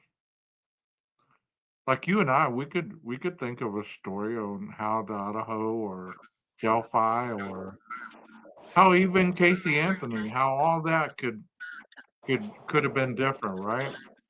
But Now, I will admit the Casey Anthony case, her defense was brilliant. well, Jose I Bias is know one of the best.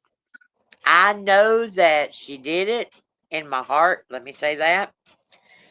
But just to put that doubt that she climbed out, that she went out the door, climbed the steps, and she drowned in the pool and they covered it up, There you brilliant. go. Yeah, brilliant. Yeah, Because that the jury came back and was like, we don't know that she killed her. It could have been an right. accident. And I And the mean, there same were thing with Jody. riots. I mean, the same thing with Jody Arias. Oh, now You come know, on, Gage. Come on now. That bitch is guilty as sin. hey, now you don't know that. But I will say this, okay? He played the hell out of her, and I don't ever want to say that somebody deserves that kind of violence, but sometimes your Oh, actions can drive somebody to that kind of violence. but think about this, okay? The camera somehow falls and captures a shot that shows that it's her. You know what I mean? So when people say, "Well, there's a perfect crime," there's there's so many little bitty mistakes that can be made. Like I was saying about Molly's dash cam, wouldn't it be something if she caught the front of the Elantra? I mean, I'm just going back to that case because it's easy to talk about. Just think if she caught a reflection. Let's say that people say she parked in the back of the house, okay? All right, she parked in the back of the house. Isn't that where Koberger parked? So wouldn't she have had more culpability to catch a reflection, to catch some kind of light or whatever, to collaborate the story that the investigators had about that white vehicle? Well, that goes back to I mean, your Molly thing is just like um, the car got broke into in March of 2022 about the 1126 ring cam. You Right, know, what if there is a ring cam that shows him going into the house, that shows him coming out of the house, that shows him parking, that shows all the angles of the girls getting out of the car and the girls walking Murphy? What if there is, but like you said, all we have is speculation. right. I like Jeff's statement right there. He said, but I believe Jodi Arias said in court that she slashed Travis's throat. Well, I believe that the defense was trying to prove that she was a um was that she was a battered woman, or Yes, yes. that That she was she was battered, driven, that she was mentally driven. right, because he had used her and not been honest. So she felt vindicated to kill him. I mean, crime of passion is a thing. It really is. Yeah. And I You mean, the know, if thing you, about it is, I don't know how much you followed that case, but I come on just, now. I just watched the documentary on it. I Okay, didn't. okay. Well, I'll be Jeff honest with was you. If telling you me do the about it. research, Jeff was telling me about it, and I thought, well, I'm gonna go watch the documentary. That way, I if kind you of, do the research on the case, I mean, like with him being a Mormon and everything, he would let her know that she wasn't fit to be a Mormon. She was going to, like, change her life and become Mormon and stuff like that. so we, Well, then he breaks up with her, and he's got this nice little Mormon girl that he's dating, and all this. But then she was the mistress in the closet, the fat girl that couldn't be she seen. was the fat girl, right? She was the fat Yeah, girl. she was the. So he would go and have all this kinky sex with her, even though he wasn't supposed to be having sex before marriage and everything, and he was still part of the community and accepted and everything, and she was the whore. Wow. See, I didn't know all that. I just watched the Yeah, documentary. I didn't know all that. But and then and she he got would fed up play with her. it. Yeah, I mean, he would like toss her to the curb and then bring her back. Toss her to the curb, bring her back. Toss her to the Well, curb, that bring her back. that is emotional blackmail. That is Exactly. emotional blackmail. So I And mean like I that, said, I'm never victim blaming or saying that bastard deserved it or anything like that, right? because it was a very violent murder. But Didn't she when kill you him while get he was in pushed the to that shower? point, that you snap. Didn't she kill There's him a while he was reason in there's a the TV shower? show called Snapped.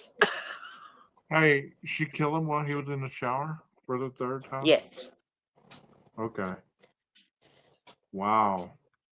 And that's where the camera fell and snapped. Yes. That's why there's reasonable doubt, because it's not what you think you know, it's what you can prove. Well, Right.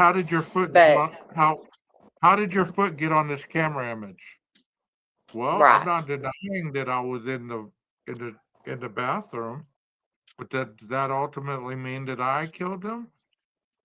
I mean, come on, this bitch is standing on her head during the interrogation. She's I singing. didn't. I mean, I didn't see that. I mean, this Wow, bitch is crazy, okay? I like talking other cases. I didn't know you were that informative about the Jodi Oh, Arias honey, case. bring up another case. The only one I didn't know about was Kylie Rodney. Yeah, Jeff said that Arias case was very compelling to him. I mean, I saw the interrogation. She was doing handstands and all that.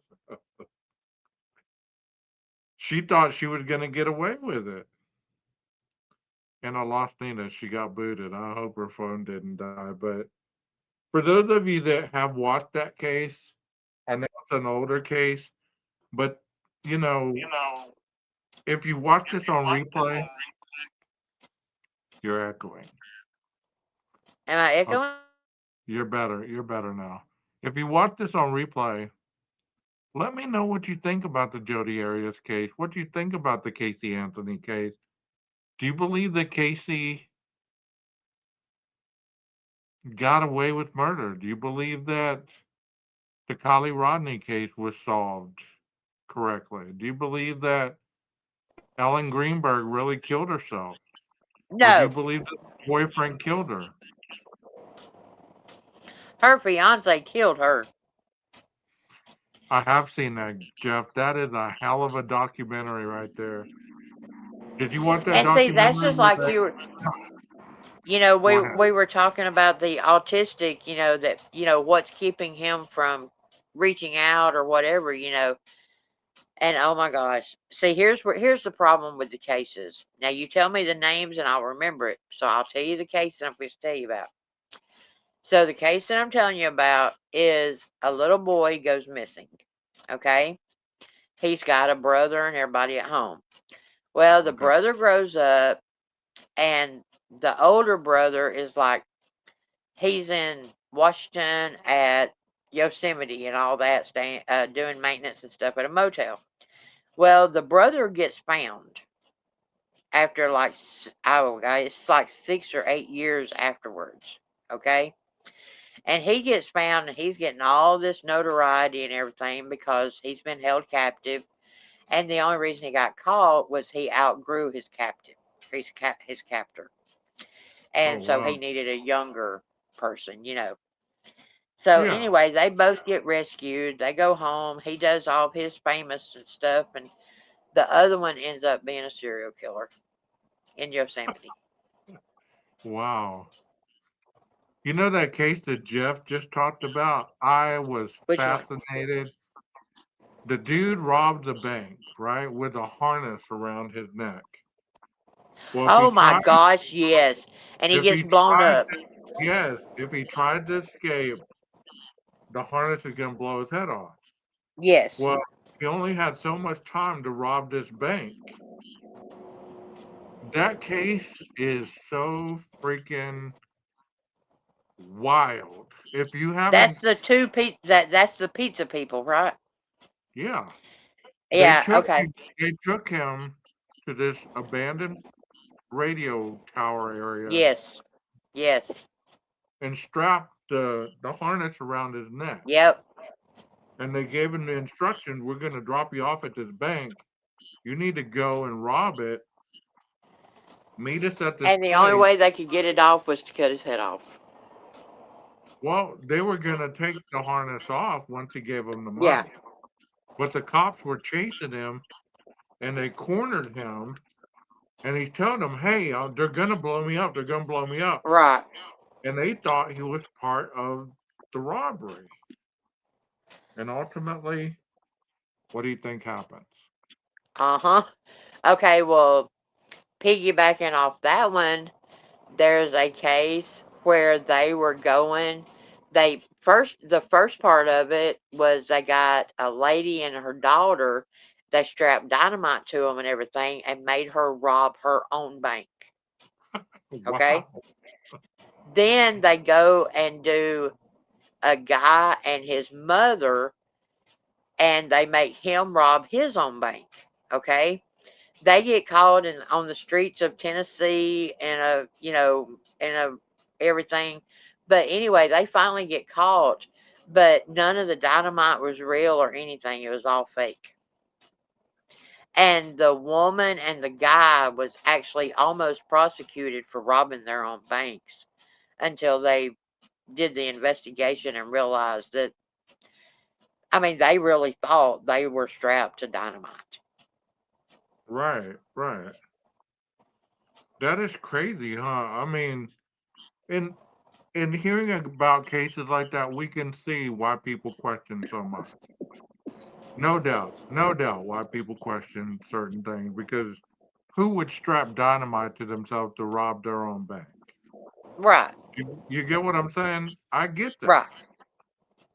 But on the other side of the coin, you cannot dismiss the possibility of the weirdness and the extremes that people will go for money. I Yeah. mean, Raising Arizona, even though that was a movie, look at the extremes they went for that baby. You know what I mean? Right. That opening music just gets me every time. That yodeling. Dang, my big ass dog was whining like a baby, and now she's sound asleep. She was whining. I could hear her whining. She was like, "Mama, when we going to bed?" Right. Your She dog's laid like, down beside me, and she's laying here yeah, beside me, sound asleep. your dog's like, we're usually asleep by this time. Why are you still up talking? I just Are looked you over, and she's on my pillow, sound asleep. are you dashing tomorrow? I dash 7 days a week. I think I'm gonna dash a little bit in the morning. I was I'm gonna do. definitely dashing Sunday. It's $4 extra a delivery. That's awesome that they do that over there. I think it's just $1 over here, but I was gonna do Spark. But listen to this. They kept sending me this notification for a bulky item, Right. and you had to go to an apartment to deliver it. It Was it had three. tires? I don't know. I didn't take it. So when it says three stops, it means Right. one stop is to the Walmart, the other stop is to the location. What's the third stop? Okay, the first stop is getting to Walmart. Okay. The second stop is the delivery, so I don't know the third one. See, I was just like, no, I'm not taking this. I'll be going up 3 flights of stairs with 3 bags Man, of when junk food. No. before me and Marty started off, we were doing Spark and we were doing the batch orders. We would have 20 something orders in the back of our, because they'd be just like one bag a piece, you know. But you could do like a 20 thing, a batch order of 20 orders and get paid like 50 something dollars, you know. But Right. man, it would wear my ass out because we would take turns getting out and getting them to the door, getting them out, you know, and you have to scan every one of them. You have to, and finally we worked out a system that we would put them in like the order they were going. You know, we got a bucket and we'd put them in the order. But those batch orders, and see, the thing about it is a lot of their incentives don't count batch orders. Right. Jeff was asking about the second customer. I'm good with DoorDash with the second customer, even the third customer.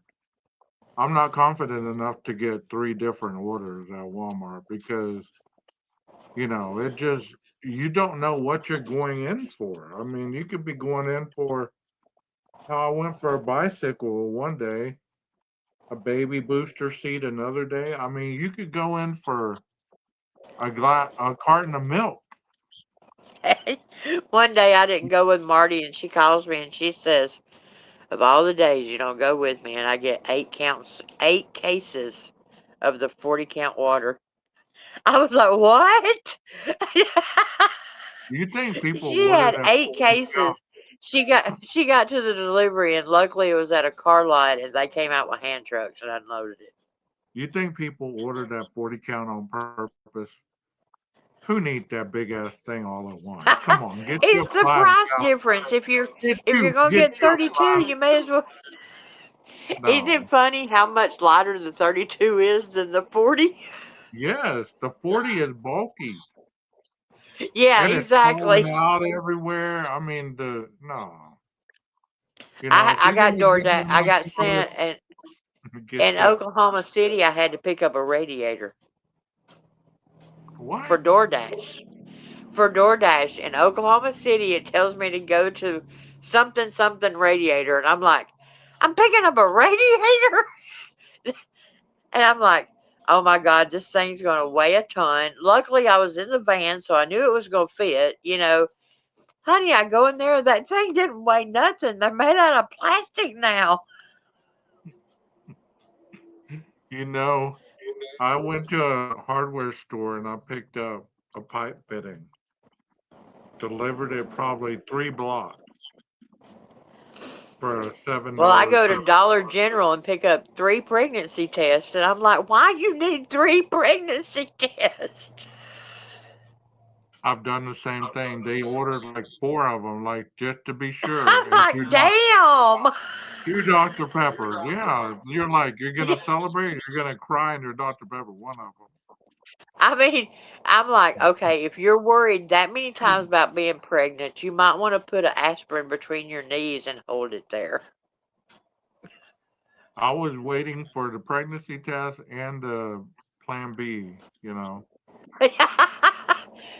Now, I'll never forget, I got paid $7 to deliver a Diet Coke. I delivered a sweet tea for about $9. Yeah. I'm like, That's how man, that's people that's got more that's how money than serious. me. Yeah, that's how serious people are. I mean, usually they're at work, they can't leave, and they want it. There's no price they won't pay for it. I And what's delivered funny is, some lashes from Dollar General for $5. yeah, and some of those Dollar General orders, I'm like, man, y'all are just ordering to be ordering, okay? I mean, and then the other day I ended up with like, let's say I had to get a Snickers, some Nerds, some Honey Buns, 3 Monsters, and 3 Red Bulls. I said, man, somebody has got the munchies. I think that too. I got a bag of munchies. I um Gatorade and something. I was Yeah, like, they got the munchies. It was some kind of yeah. candy.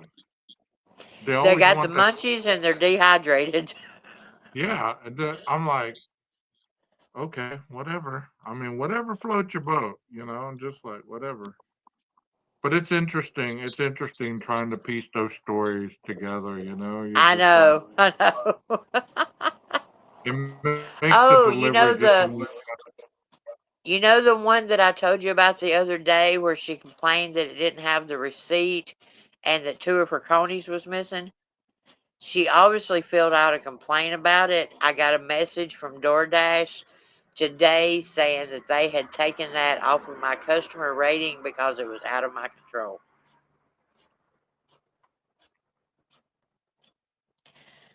I was like, you You bitch, know, I should have spit in your coney.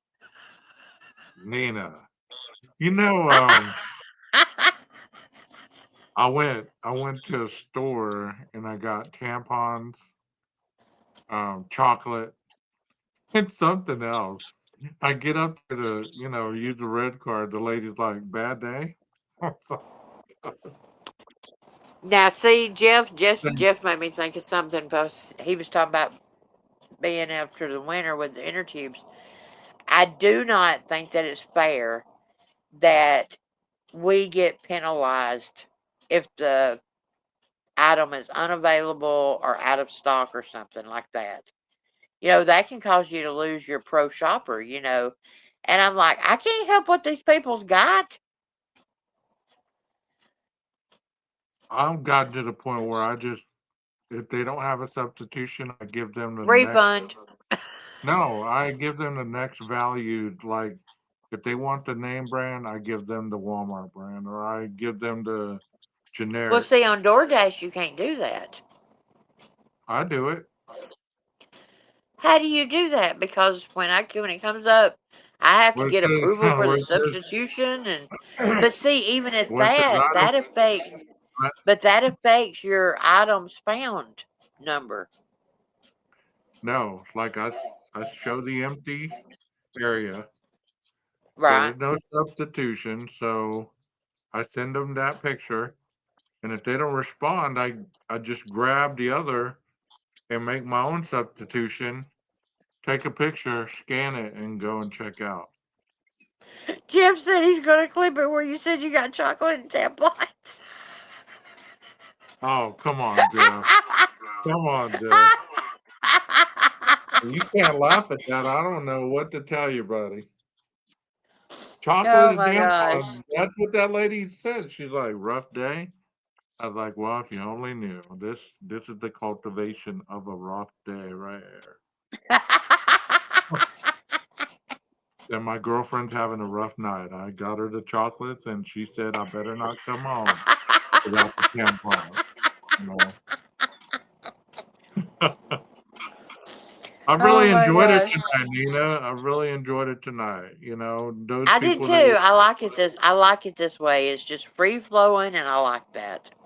were watching, I hope that you get to the point one day where you can come into the chat and interact. If you can't, well, that's fine. I'm glad that you were here listening to our stories, but definitely one day we need to cover that bank robbery with the dude and the harness. I thought I did it. Okay, now the dude in the harness, doesn't that go back to another guy and a woman? I think it does. I think it does. And the woman, come to find out, is like very diabolical. Yeah, I think there's actually a documentary about her. I think so too. I think you're right. You know what that Yeah. reminds me of? Those two bank robbers that robbed that bank in L.A. and they had all that body armor and stuff on them. Yeah. The That's the name of it, there's actually a movie and it's called like 28 minutes or something like that. you know what that was the first time that I got interested in true crime. Do When you I know how saw long I've been interested in true crime? No Telling. My first book was Helter Skelter. Y'all heard it here first on 12 Gauge Investigative. My very first, I've read every Anne Rule book. I've read every Joe McGinnis book.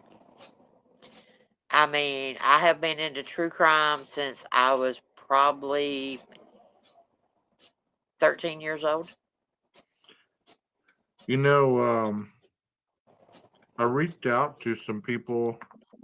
I'm going to close it with this. I reached out to some people on TikTok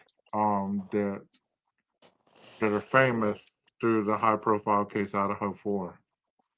I hope they reach out. If you are watching this, I hope that you like the podcast format, and I hope that you do come on here to not necessarily relive the tragedy, but to just give some insight on how your life has changed after the tragedy.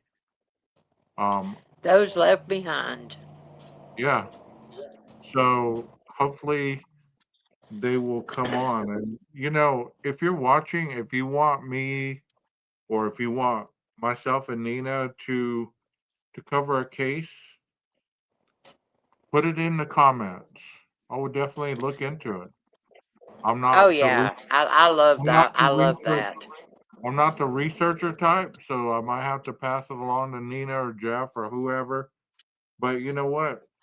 If you want a case talked about and you want to discuss a case other than Idaho, put it in the link or put it down below. Comment because you know what this Especially case. if it, especially if it's a recent case, because, like you said, Gage, there's cases daily that are getting overlooked. There was a body found. I don't know if you went east on 20 ever, but do you know where Abilene is? Yeah. I saw this earlier and I was going to talk about it. There was a body found by the railroad tracks. It didn't look like the body got hit by the train. It looked like it was just dumped by the railroad tracks. And that reminded me of that railroad killer. I don't know if you've ever heard of him, Yes, they got but him. They got him coming in from Mexico. right, he used to go along and ride You didn't know railroad. I knew so much, did you? I had no clue. He used to ride railroad or he used to ride trains and Yep. break into people's houses that were adjacent to the railroad track, kill them, Yep. Yep. eat their food, and then hop on a train and be gone, and nobody was the wiser. I mean, there's a lot of cases that if you look into them, you'd be, I mean, if you're really fascinated by true crime, there's so much out there where it's just not about commentary. It's actually understanding the case because that dude had some severe issues. I mean, who would have ever thought, well, I'm going to go cross country, ride a railroad or ride a train, get off and kill somebody and get something to eat and then hop back on the train. As a Simple. matter of fact, that case right there, one of the most heart wrenching interviews I ever watched was a girl and her boyfriend was just walking along the tracks, That's and he yes, kills the boyfriend, and they did an interview with her, and it was so heart wrenching because she had to watch it and she survived it. yes. He thought she was dead because she played dead. Right. I mean, there's so many cases. It's terrifying. I mean, Well, if see, you it's really funny because, of course, if I hadn't have got married when I was 16 years old and detoured my life in the direction, I actually wanted to be a prison psychologist. well, I wanted to be a profiler. I just couldn't My dream afford was the to other. be a prison psychologist, and I wanted to interview Charles Manson and Ted Bundy. All right, Clarice. You know where the best forensic school was in Alabama, and I couldn't afford the out of state tuition at that. It would, Right. but I wanted to be a profiler so bad right out of high school. Well, I got a scholarship to go. Now, look, I quit high school and I got a scholarship. You believe that? But anyway, so how that happens is my daddy worked at the Gulf State Steel, and they had a woman that would come and do like classes and stuff to help them progress up the ladder at the Gulf States. And Right. so he joined it and was like, "Look, she does GED classes too."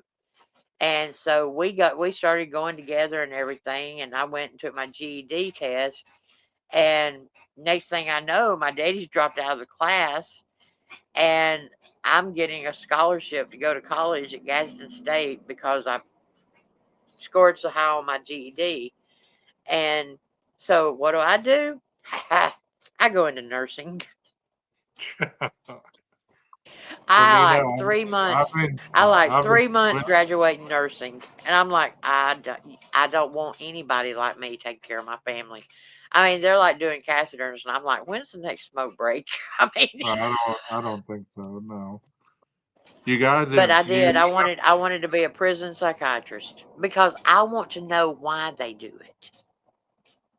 see, I wanted to chase the one doing it. I wanted to Yeah. profile. Well, you can chase them. Just let me talk to them so I can know why. I didn't ever want to know why. I wanted to catch them. You know, But you don't ever wonder why. What what makes them be like they are? I've I've seen enough um interviews with the big ones. You know, the big heavy hitters that they Yeah. don't give you. They don't give you the truth, anyways. You know, they But just what give. made Israel Keys? I don't think we'll ever know. John Wayne What Gacy. made John Wayne what made John Wayne Gacy? What made Jeffrey Dahmer? What made You know, Ted Bundy? I don't think we'll ever know. We could speculate. We could, scientifically probably get close, but I don't believe anybody would ever know how somebody ticks that internally because it's I wanted there's to so be many, a Dr. Ramslin. put the puppy in the basket. Like Put the puppy in the basket. I'm well, closing on I'm closing on that one. That was a great one. thank you so much, Nina. And if you haven't checked out Nina's channel, it's warning labeled Nina. Go check out her channel, give her a chance, Because you and never know what's coming out of my mouth. yeah, go hit a like, subscribe, and share. Do the same thing, not because you like us, but because you like the conversational value and the topics that we cover on this channel. Nina as a guest, Jeff as a guest. You don't have to like us. You just, but just like what we talked about, you can respect our insight. Don't have to agree with it. Just give us a chance. I guess I'm asking for. Y'all have a good night. Have a good weekend. Be safe out there, and hope to see you again soon. Nina, take care and go cuddle with that doggy. I'm gonna go. I'm gonna go. I'm gonna watch true crime. All right, go check out some cases. Let me know what you're watching. All right, See you later, Jeff. see you later, Nina. Be safe. All right. Interesting night. When you don't have a direction, you just go just about anywhere. And that's what we did tonight. I've enjoyed it. Thank you so much, everyone. Maestro, hit that music. And like I said before, hit that like button, subscribe, and share. If you're watching this from my Facebook channel, thank you so much for coming over and giving the channel a chance. Till next time, be safe out there.